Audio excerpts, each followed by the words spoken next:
The Milwaukee Bucks are officially the NBA champions, led by none other than Giannis Antetokounmpo. He physically dominated the Phoenix Suns over the course of 6 games, and the difference in the series was essentially the difference between him and Devin Booker. While one player had to struggle just to get his shot off at times, hitting incredibly difficult shots, the other simply overpowered and overwhelmed with his strength and length. So let's examine how Giannis got his scores in the finals, electrifying the Milwaukee faithful fans and leading the Bucks to an NBA championship.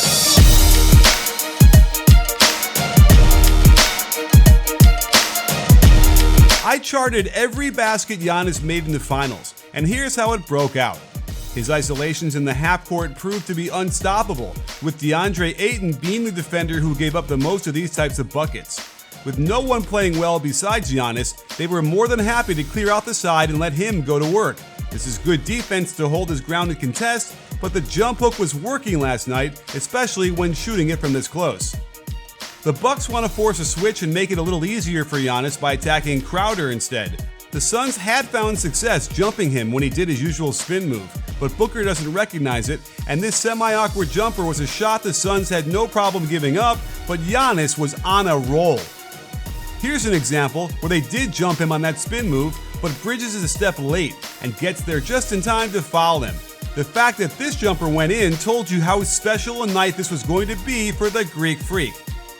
While Giannis curtailed many of the jump shots he had been taking earlier in the playoffs, based on his success from the mid-range earlier, he was willing to let this one fly, and the Suns had to feel like this was the beginning of the end.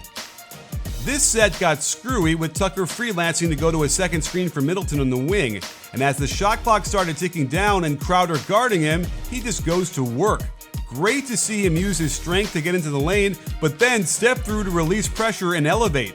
These are the shots he didn't normally make at a high rate, but tonight was special. While most NBA teams have gone away from going after offensive rebounds for fear of giving up transition baskets, the Bucks completely dominated the Suns on second chance points, and this is where Giannis exploited a lot of his physical mismatches.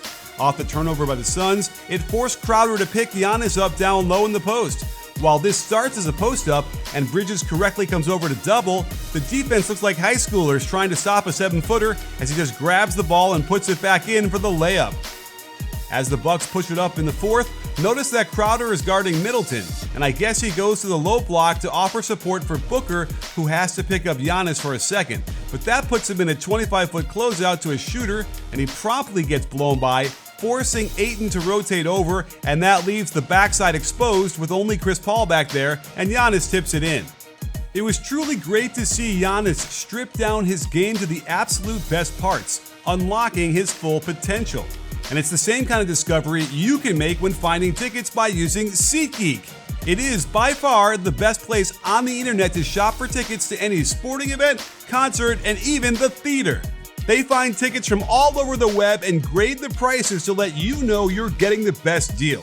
There are must-see events all summer long, so fire up the SeatGeek app and go see them in person so you can brag about how you knew the Bucks were always going to win in 6. Even better, nudge the guy next to you and tell him you saved $20 off your first purchase when you used my code BBALL. So get in the game with SeatGeek and you can have a seat so you can watch the best Giannis highlights that come when he got out on the fast break. And it was strange to see the Suns not prioritize building a wall to slow him down for much of the finals.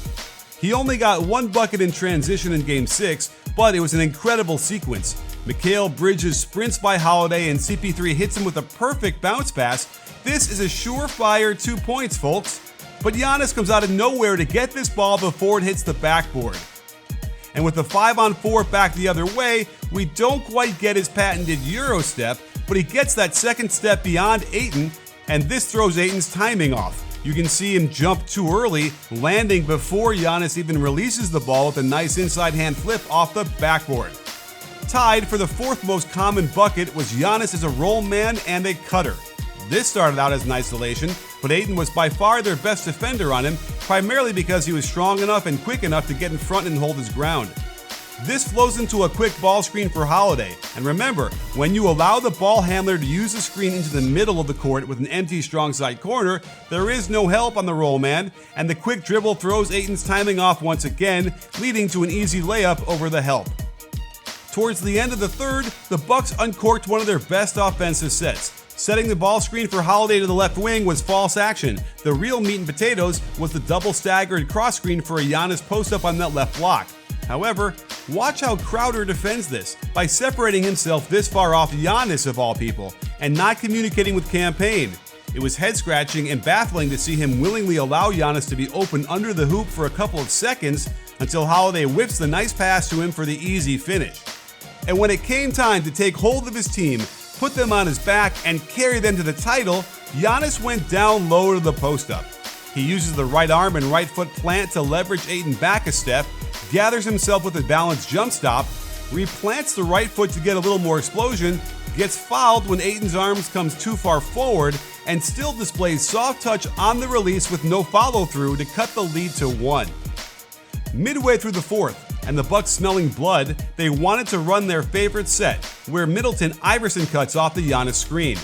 Booker does a good job to blow the whole action up, so Middleton turns it into a ball screen, which forces a switch of the much thinner Bridges onto Giannis. The skip pass back to top gives Giannis the angle for the duck in, seals Bridges, and then dunks on 3.5 Suns. Ayton struggled all night on both ends, so Monty took him off Giannis and put Crowder on him. The initial pick and roll was contained well, and on the roll, Giannis gets deep position. But Crowder asks him if he may have this dance. Giannis accepts for several seconds. Holiday's improvisation somehow forces the switch, and Bridges can't do anything, as Giannis, despite fumbling the catch, collects the ball and shoots the twisting one-arm jump hook straight in for an insurmountable 8-point lead. As for his incredible free throw shooting, which was as crucial to the Bucks winning the game as anything else, I tried to compare a miss from Game 5 with a make from Game 6, and I gotta tell you, there isn't that much difference I can detect going frame by frame. He does land on his heels a little earlier in the miss, and these types of variations in body mechanics can simply be the difference of feeling the pressure of a hostile crowd counting at 10 seconds as it does to having the support of an arena full of people cheering you on. Perhaps he added slightly more arc to his makes in Game 6 as well, and that would definitely have an effect. He was able to replicate a motion that doesn't have much margin for error at all, and as a result, hit an incredible 17 of 19 free throws that contributed greatly to the final margin. Throughout this playoffs, the Bucks thrived and survived, pushed through adversity with concrete solutions that led to their ultimate success. Coach Mike Budenholzer went from almost losing his job in the early rounds to actually smiling. Chris Middleton got to display his immense talents on a national stage and earn the respect he deserves. And Giannis Antetokounmpo completed an absolutely incredible journey that saw him pick up the game of basketball late in life, quickly learn how to dominate, and lead this Bucks team with an all-time performance in the finals that puts him firmly in discussion for best player in the NBA.